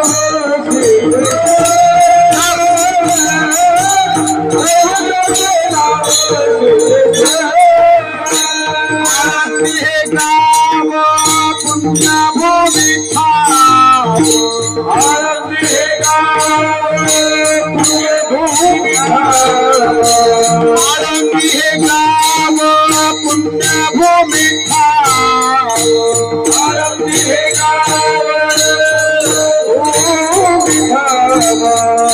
दैवताचे नाव सिद्धेश्वर, दैवताचे नाव सिद्धेश्वर, दैवताचे नाव सिद्धेश्वर, दैवताचे नाव सिद्धेश्वर. सिद्ध भेटत आहे ना. सिद्ध जिथे सिद्ध राहतात ते सिद्धांचं बेट आहे. आणि 1 नाही 2 नाही 82 नाही 83 नाही 84. आता ते 84 सिद्ध कोण ते तुम्हाला मला पाहायचंय. 84 सिद्धांचा सिद्ध बेटी मेळा. अशा सिद्धांचे तुम्ही सिद्ध आणि म्हणून महाराज तुम्ही सिद्ध. मी बोललो तो खरं, पण मी जेव्हा बोलत होतो ना महाराज म्हणतात तर मी माझा अधिकार पाहिला नाही. नाही विचारिला अधिकार मी आपला. काय आपली लायकी आहे हा विचार न करता बोललो म्हणून करा क्षमा अपराध. पण तुकाराम महाराज म्हणतात की माऊली तुम्ही कोण आहात? ज्ञानाचे ईश्वर तुम्ही आहात. आणि तुम्ही तुमच्या पायाजवळ मला राखा. हा भंगाचा शेवट.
Ah